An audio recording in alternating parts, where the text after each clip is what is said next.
Hello friend नमस्कार जय जगन्नाथ मो मानिनी मो चैनल आपण मानक स्वागत आसतु आज आम केमी पणस तरकारी बनैबा सहज सरल उपाय शिखी नवा।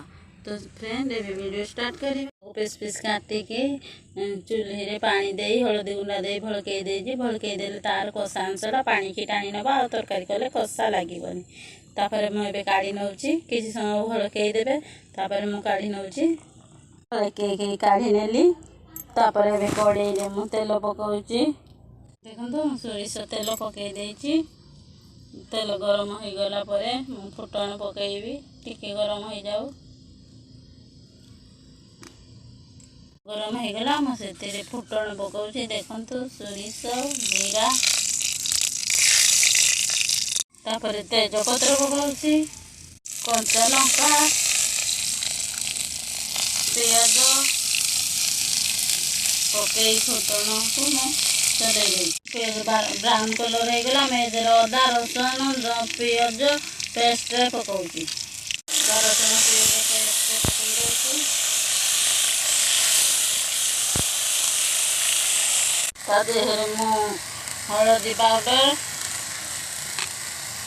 लंका पाउडर पकई देइची। तापर भल भाव घांटी पानी देवे कषिबा पानी देवे देखी पानी दरकार देवे पानी दे देइची। देखु ए मसला कषुची टमाटो पकई दउची मसला रे टमाटो पकई देवे तापरे गोलेकी रखी ढाकुणी गुड़े देइची मसला टिके कषिबा प्रस्तुत हो जिवो। तापर देखो मुझे बैगण एठे जो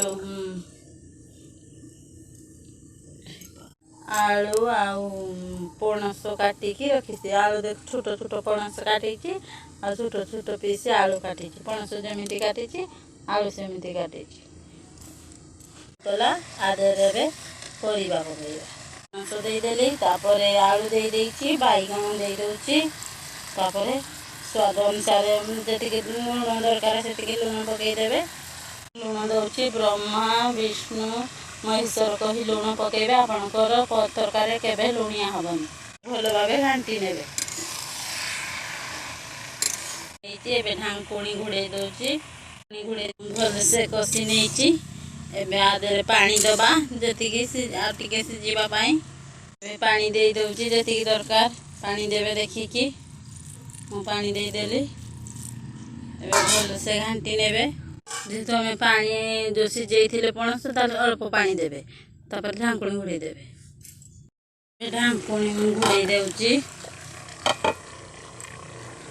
किसी समय सिझी गला ढाकुणी आने आपण भी आपण घरे एमती रोषे करी खाइबे देखिए केमी भल लगुच कि ना जब भल लगे कमेंट कर जन भल लगुच कि ना बोली तो चैनल को सब्सक्राइब करेंगे।